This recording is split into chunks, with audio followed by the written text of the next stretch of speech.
పాకిస్తాన్ మళ్లీ హద్దు దాటింది. కాల్పుల విరమణకు అంగీకరిస్తూనే ఆ దేశ ఆర్మీ మరోసారి రెచ్చిపోయింది. తన వక్రబుద్ది ప్రదర్శిస్తూ పాక్ ఆర్మీ మళ్లీ భారత్ పై దాడులకు పాల్పడుతోంది. ప్రభుత్వం మాట లెక్క చేయకుండా సీజ్ ఫైర్ ఉల్లంఘించింది పాక్ ఆర్మీ. సరిహద్దుల్లో మళ్లీ డ్రోన్లతో అటాక్ చేస్తోంది. పాక్ డ్రోన్లను సమర్థవంతంగా తిప్పికొడుతున్న భారత బలగాలు ఎయిర్ డిఫెన్స్ సిస్టమ్ ను సిద్దం చేశారు. శ్రీనగర్ లో 5 చోట్ల పేలుడు శబ్దాలు వినిపించినట్లు సీఎం ఒమర్ అబ్దుల్లా ట్వీట్ చేశారు. సీజ్ ఫైర్ లేనట్టేనా అంటూ ఆయన వ్యాఖ్యానించడం జరిగింది. అటు రాజస్థాన్ లోని బార్మర్, గుజరాత్ లోని కచ్ లోనూ పేలుడు శబ్దాలు వినిపించాయి. దీంతో శ్రీనగర్, ఉదంపూర్, పఠాన్కోట్ లో బ్లాకౌట్ ప్రకటించారు. రాజస్థాన్, జైసల్మేర్ లోనూ బ్లాకౌట్ పాటిస్తూ ఉన్నారు. తదుపరి ఆదేశాలు వచ్చే వరకు బ్లాకౌట్ పాటించాలని ఆదేశాలు ఇచ్చింది ఆర్మీ. ఇప్పుడే అందుతున్న తాజా సమాచారం ప్రకారం ఆపరేషన్ సింధూర్ కంటిన్యూ అవుతుందని చెప్పేసి కేంద్రం ఆర్మీకి ఆదేశాలు జారీ చేసినట్టుగా తెలుస్తోంది. ఇప్పటి వరకు పాక్ ఇచ్చిన అవకాశాన్ని పాక్ సద్వినియోగం చేసుకోకపోగా తన మీద తనే చెయ్యి వేసుకున్నట్లుగా ప్రవర్తించే మూర్ఖపు చర్యకు ధీటైన సమాధానం చెప్పే విధంగా ఈ రోజు నైట్ వరకు సివియర్ యాక్షన్ పాక్ మీద తీసుకునే అవకాశం ఉన్నట్లుగా తెలుస్తోంది. ఆపరేషన్ సింధూర్ ను పునః ప్రారంభించాల్సిందిగా కేంద్రం భారత ఆర్మీకి ఆదేశాలు జారీ చేసినట్టుగా తెలుస్తోంది.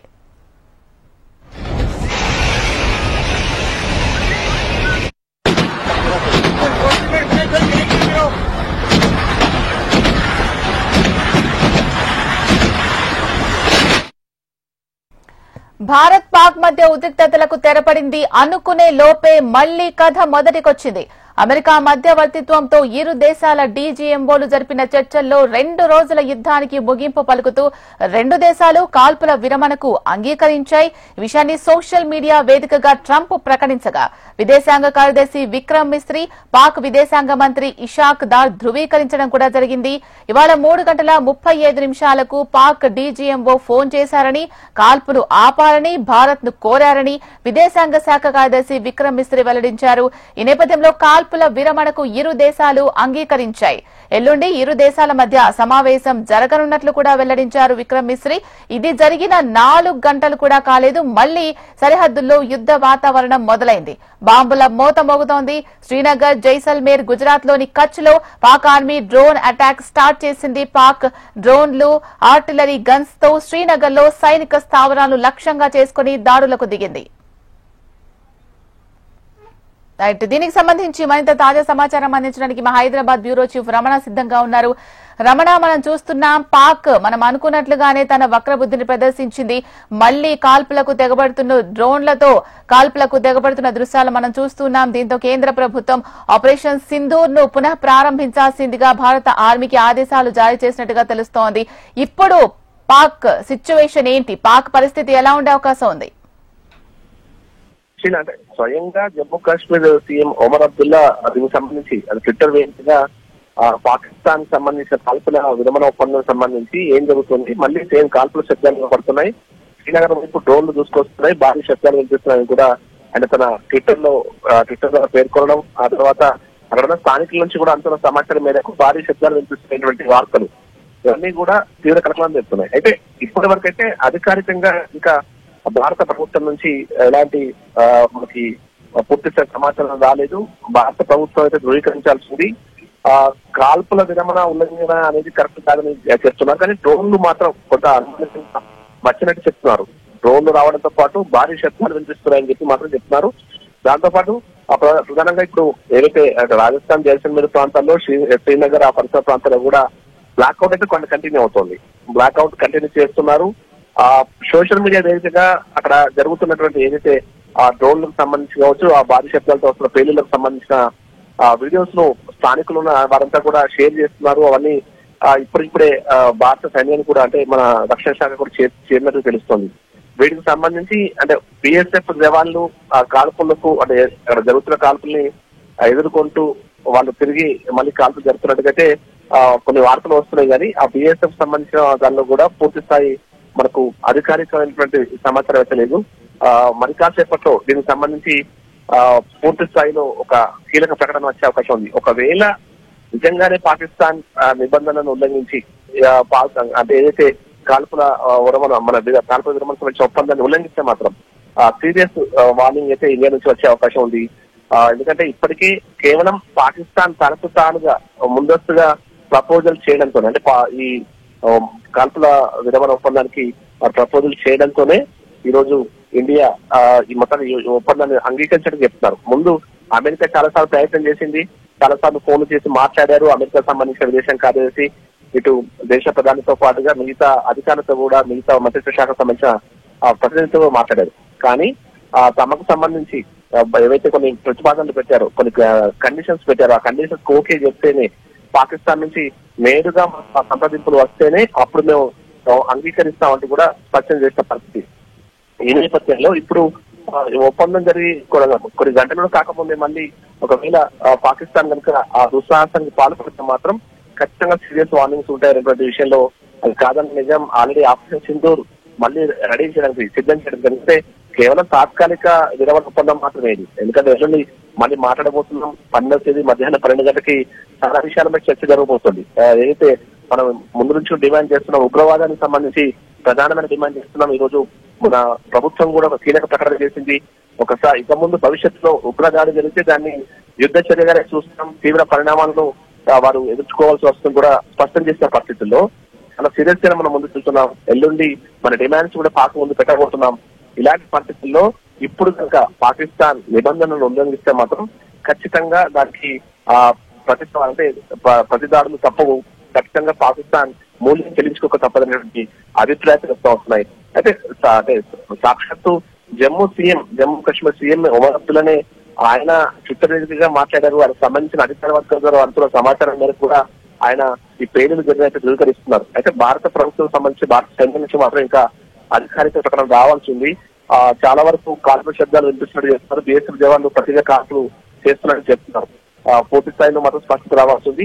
ఏదేమైనా ఒకవేళ జరిగితే మాత్రం అంటే పాకిస్తాన్ నిజంగానే నిబంధనలు ఉల్లంఘిస్తే మాత్రం ఖచ్చితంగా తీవ్ర పరిణామాలను వారు ఎదుర్కోవాల్సి ఉంటుంది. శీలా, ఇప్పటి వరకు కొంచెం ఆచితూచి వ్యవహరించిన భారత్ ఒకవేళ అధికారికంగా పాకిస్తాన్ సీజ్ ఫైర్ ను ఉల్లంఘించి దాడులకు పాల్పడుతోంది అని అధికారికంగా ధృవీకరిస్తే తీవ్రత ఎక్కువ పెంచే అవకాశం ఉంటుందా భారత్? 100%. ఎందుకంటే నిజానికి కూడా ఈ మొత్తం వ్యవహారంలో అంటే ఏదైతే ఈ ప్రతి దాడుల్లో భారత సైన్యం ఖచ్చితంగా పైచే సాధించింది. మనం ముందు ఆ 9 స్థానాలను ఉగ్రవాద స్థావరాలను టార్గెట్ గా చేసుకుని పాకిస్తాన్ భూభాగంలో ఉన్నటువంటి 900 కిలోమీటర్ల పైగా దూరంలో ఉన్నటువంటి టార్గెట్ లను కూడా మనం చాలా సింపుల్ గా చేరుకున్నాం. ఆ లక్ష్యాలను చాలా సింపుల్ గా ఛేదించగలిగాం. అలాంటి పరిస్థితుల్లో మళ్ళీ ఈ 2 రోజులుగా జరిగిన పరిణామాలు మనం చూసాం. 3 పాకిస్తాన్ సంబంధించినటువంటి మెయిన్ సైనిక స్థావరాలు, వైమానిక స్థావరాలు చెప్పే ప్రాంతాన్ని కూడా ధ్వంసం చేసిన పరిస్థితి. ఇంత పైచేసి సాధించిన ఇట్లాంటి పరిస్థితుల్లో మనం ఒకవేళ ఆల్రెడీ చాలా వరకు భిన్నాభిప్రాయాలు వ్యక్తం అవుతున్నాయి. పాకిస్తాన్ నుంచి మనకు పూర్తి స్థాయిలో ఈ ఉగ్రవాదానికి సంబంధించిన దాని మీద సమస్యకు పరిష్కారం గురించి స్పష్టమైన హామీ వస్తే గానీ మన భారత్ వెనక్కి తగ్గద్దంటూ కూడా అభిప్రాయాలు వ్యక్తం అవుతున్నాయి. ఈ క్రమంలో ఇప్పుడు కనుక పాకిస్తాన్ అలాంటి చర్యలకు పాల్పడితే మాత్రం 100% భారత సైన్యం తీవ్రమైన చర్యలకే పాల్పడే అవకాశం ఉంటుంది. పాకిస్తాన్ లో ఉన్నటువంటి మెయిన్ వాటిని టార్గెట్ చేసుకుని వారికి సంబంధించిన సైనిక స్థావరాలు కావచ్చు, మిగతా వారికి సంబంధించినటువంటి గగనతలానికి సంబంధించిన రక్షణ వ్యవస్థ ఆల్రెడీ మనం పూర్తి చేశాం. ఇంకా తీవ్రంగానే ముందుకెళ్లే అవకాశం ఉంటుంది. వారి మెయిన్ సిటీస్ టార్గెట్ చేసుకుని ముందుకెళ్లే అవకాశం ఉంటుంది. ఇటు మనకు నేవీ కావచ్చు, ఎయిర్ ఫోర్స్ కావచ్చు, తర్వాత ఆర్మీ, ఇండియన్ ఆర్మీ ద్వారా పెద్ద స్థాయిలో మనం దాడులు దాదాపుగా కనిపిస్తోంది. ఆల్రెడీ ఈరోజు కీలక సమావేశాలు వరుసగా జరుగుతూ ఉన్నాయి. ఇప్పుడు ఈ వార్తను అధికారికంగా ధృవీకరించాల్సింది కాబట్టి మనం ఆ ధృవీకరణ తర్వాత ఒకవేళ ఇది నిజమని తెలిస్తే మాత్రం అప్పుడు ఆపరేషన్ సింధూర్ మాత్రం తిరిగి ప్రారంభమయ్యే అవకాశాలు ఉంటాయి. ఇట్లాంటి పరిస్థితులు అంటే కీలకమైన ఈ సమయంలో పాకిస్తాన్ అలాంటి నిబంధనలు ఉల్లంఘిస్తే మాత్రం భారత ప్రభుత్వం కూడా ఈ ఎట్టి పరిస్థితుల్లో కూడా ఇప్పుడు వెనుకడుగు వేసే ప్రసక్తే ఉండదు. అమెరికా లాంటి దేశాలు కానీ మిగతా అలాంటి పెద్ద దేశాలు కూడా మధ్యవర్తిత్వం వహించి వారు సంప్రదింపులు జరిపిన తర్వాత కూడా ఇలాంటి పరిణామాలు చోటు చేసుకుంటే దానికి మాత్రం పాకిస్తాన్ పెద్దగా గట్టిగానే దానికి సంబంధించి బదులుకోవాల్సిన పరిస్థితి ఉంటుంది. తీవ్రమైనటువంటి చర్యలకు పాకిస్తాన్ మన భారత్ సంబంధించిన చర్యలతో పాకిస్తాన్ ఇబ్బంది పడాల్సిన పరిస్థితి ఉంటుంది. ఇప్పటికే విలువలాడిపోతున్న పాకిస్తాన్ కు ఖచ్చితంగా భారతదేశం నుంచి మన భారత సైన్యం గట్టిగా చేసే అవకాశం చాలా కనిపిస్తున్నాయి. భారత్ సత్తా ఏంటి, ఏం చేయగలదు భారత్? అది నియమ నిబంధనలు పాటిస్తేనే ఇలా ఉంది. ఒకవేళ మనలాగానే అది కూడా ఎటువంటి నియమ నిబంధనలు పాటించకుండా ఇష్టానుసారంగా వ్యవహరిస్తే మన పరిస్థితి ఏంటి అని కనీస ఆలోచన లేకుండా మూర్ఖంగా వ్యవహరిస్తున్న పాకిస్తాన్ ని ఎలా అర్థం చేసుకోవాలి? ఇప్పుడు ఆల్రెడీ వాళ్ళు ఆర్థిక పరంగా కావచ్చు, పౌరుల నుంచి కూడా, వాళ్ళ పౌరుల నుంచి వాళ్ళకే వ్యతిరేకత వస్తుంది, యుద్ధం ఆపండి అని చెప్పేసి. సో అయినా కూడా వాళ్ళు ఇలా ప్రవర్తిస్తున్నారు అంటే ఎలా చూడాలి దీన్ని? అంటే 100% ఇప్పుడు కాదు, ముందు నుంచి కూడా పాకిస్తాన్ అంటే పాకిస్తాన్ సంబంధించిన విధానం అలాగే ఉంటుంది. పాకిస్తాన్ ఎప్పుడు కూడా యుద్ధ నీతిని పాటించలేదు. మనం కొన్ని రోజులుగా వింటూ ఉన్నాం, అంటే చాలా సీనియర్ సంబంధించిన రిటైర్డ్ మిలిటరీ అధికారులు కూడా మాట్లాడుతున్నారు. అంటే భారత సైన్యంకు పాకిస్తాన్ సైన్యంకు చాలా వ్యత్యాసం ఉంది. మనం ఎక్కడ కూడా లైన్ దాటలేదు. మనం ముందు ఎట్లాగైతే చెప్పామో, అంటే ఓన్లీ ఉగ్రవాద స్థావరాలను లక్ష్యంగా చేస్తూ దాడులు చేశాం. ఎక్కడ అక్కడి పౌరులను కావచ్చు, వారి సైనిక స్థావరాలు, అక్కడి ఆస్తులను మేము ఎట్టి పరిస్థితులు టార్గెట్ చేయలేదు. మేము మా టార్గెట్ మాత్రం ఓన్లీ ఉగ్రవాదులను కూడా స్పష్టంగా చెప్పాం, అదే చేసి చూపెట్టాం కూడా. కానీ పాకిస్తాన్ చాలా పక్కదారి పట్టింది. చాలా తప్పుడు పద్ధతుల్లో అంటే నిబంధనలను ఉల్లంఘించి, మన గతంలో చేసుకున్న అనేక ఒప్పందాలను ఉల్లంఘించి తీవ్రమైన దాడులకు పాల్పడింది. మన సాధారణ ప్రజలను టార్గెట్ చేసుకుని ముందుకెళ్ళింది. అయితే మీరు ఇంతకుముందు చెప్పినట్టు చాలా తీవ్రమైన సంక్షోభంలో పాకిస్తాన్ ఉంది. ఆర్థిక సంక్షోభం ఉంది, రాజకీయ సంక్షోభం మొదలైంది. ఆ తర్వాత బలూచిస్తాన్ లాంటి వాళ్ళు స్వయం ప్రతిపత్తి కోరుకుంటున్నారు, అంటే వారు ప్రత్యేక దేశం కోరుకుంటున్నారు. ఇలాంటి పరిస్థితుల్లో ఆ వారితో దాడులు కొనసాగుతున్న ఈ పరిస్థితుల్లో వారు యుద్ధం కొనసాగించడం అంత ఈజీ ఏం కాదు. కానీ ఆ బయటి ప్రపంచం దృష్టిలో, అంటే ఇంటా బయట వస్తున్న విమర్శల నుంచి బయటపడడం కోసం కొంత లేకపోతే గాంభీర్యాన్ని ప్రదర్శించే అవకాశం కనిపిస్తుంది. దానిలో భాగంగానే ఈ దాడులు చేస్తోంది. ఈ వక్రబుద్ధి అయితే పాకిస్తాన్ ముందు నుంచి ఉంది. ఆ నిబంధనలు ఉల్లంఘించిన దాఖలాలు, అంటే నిబంధన ఉల్లంఘించడం అనేది చాలా సర్వసాధారణ విషయం. పాకిస్తాన్ గతంలో కూడా చాలా సార్లు ఇలా చేసింది, దానికి సంబంధించిన మూల్యం కూడా చెల్లించుకుంది. అయితే ఇప్పుడున్న ఈ పరిస్థితుల్లో ఇవాళ జరిగిన ఒప్పందం మేరకు నేరుగా పాకిస్తాన్ నుంచే మనకు థ్యాంక్ యూ రమణ.